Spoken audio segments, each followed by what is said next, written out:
ઉપકારી અનંત કલ્યાણના કરનારા દેવાધિદેવ પરમાત્મા મહાવીર પ્રભુના શાસનને પામેલા પંચમ ગણધર સુધર્મા સ્વામી મહારાજા જયવીરાય સૂત્રના માધ્યમે આપણને ભગવાન પાસે માગતા શીખવાડે છે.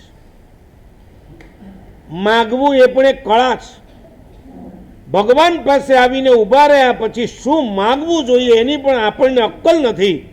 ત્યારે સુધર્મા સ્વામી આપણો હાથ પકડીને કહે, ચાલ મારી સાથે દેરાસરમાં, હું તને શીખવાડું. આ એક સૂત્ર તું શીખી લે તો તને હું પરમાત્માને તેર પ્રાર્થના કઈ કરવી એ શીખવાડ. મેં ઘણી વાર તમને કીધું છે, બીજું સૂત્ર ન આવડે તો કાંઈ નહીં, જય વિરાય શીખી.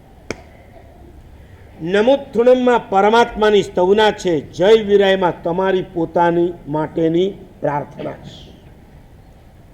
સ્તવના કર્યા પછી જ પ્રાર્થના કરાય. એટલે નમોત્થુણમ પહેલા આવે, જાવંતી પહેલા આવે, જાવંત પહેલા આવે અને એના પછી જ જય વિરાય આવે. જો આગળ બધી સ્તવના છે, સ્તવન સુધી સ્તવના છે. સ્તવન પછી શું છે? સ્તવન આવડે? 5 સ્તવન આવડે? આંગળી ઊંચી કરો. 5 સ્તવન.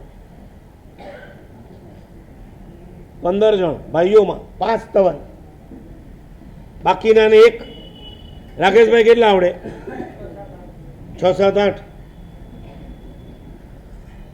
52 પત્તાની ભાષામાં બોલે છે.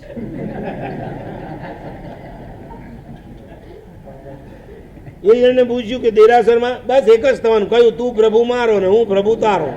રવાના. ચાલું સાંજ પડે તમારી થાળીમાં એકની એક ડીશ આવે તો ચાલે ખરું? જો હમણાં કનકસુરી દાદાની વાત કરીને એમના જ પરંપરામાં થયેલા કલાપૂર્ણ સુરી મહારાજ આવ્યા હતા. ક્યારે નવસારી આવ્યા હતા ને આપણા આદિનાથમાં? યસ. શું કમાલ! એ જ્યારે સાઉથથી મુંબઈ થઈને ગુજરાત ગયા, એમની ચૈત્રી ઓળી વલસાડમાં હતી, યાદ હશે. અને એ વલસાડમાં ચૈત્રી ઓળીને ચૈત્ર સુદ તેરસના દિવસે શું હતું? વરઘોડો. 8:30નો સમય. મહાપુરુષો સમયના પાક્કા હોય એ ઉતરી ગયા. દેરાસરથી ચાલુ થવાનો, દેરાસર આગળ આવીને ઊભા રહી ગયા. શ્રાવકો કે સાહેબ 8:30માં પધારી ગયા, પણ અમે 8:30 કહેવાના હોય, શરૂ થતા તો 9 વાગે. હવે શું કરવાનું? 1 વાગ્યાની રેલી હોય ને 1:30 વાગે શરૂ થાય તો 1 વાગ્યામાં તમે ફુવારે આવી જાઓ, પછી શું કરો? આ મહાપુરુષે કીધું કે કામ કરો, તમારો શરૂ થાય ત્યારે મને બોલાવજો, ત્યાં સુધી હું દેરાસરમાં બેઠો છું. અંદર શરૂઆત ચૈત્યવંદન, પહેલું સ્તવન ઋષભ જીનેશ્વર, અને બીજું એમનું ફેવરિટ પ્રીતલડી બંધાણી રે. 1 by 1 સ્તવન આવતા જાય, બોલતા જાય, આવતા જાય, બોલતા જાય. અને 24 સ્તવન પૂરા. ચૈત્યવંદન પૂરું કરીને બહાર નીકળ્યા એ જ વખતે વરઘોડો ત્યાં આવ્યો. ઘડિયાળ નથી. એમણે કહ્યું, ચલો ચલો વરઘોડો શરૂ થાય છે, બધા મહાત્માઓ ચલો. મહાત્માઓએ કીધું, સાહેબ આ ચડતો નથી વરઘોડો. તો કેટલા વાગ્યા? 10:30. મેં તમને કીધું તું ને કે ચાલુ થાય ત્યારે મને બોલાવજો.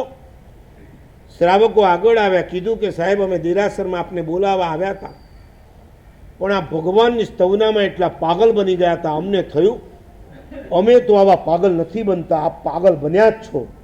આપની લિંક ક્યાં તોડી નાખીએ. એટલે આપના શિષ્યોને લઈ આખો વરઘોડો પૂરો કર્યો છે. આપને અમે ડિસ્ટર્બ નથી કર્યા. આટલા દિવસોથી ભગવાનની ભક્તિ કરો છો, કયો દિવસ એવો ગયો કે જે દિવસે તમને આમ ડિસ્ટર્બ કરવા પડ્યા હોય? હે? જવાનો સમય નક્કી કે નીકળવાનો સમય નક્કી? ફિક્સ જ. આમ જાણે કમ્પ્યુટરની સિસ્ટમથી કામ ચાલે છે.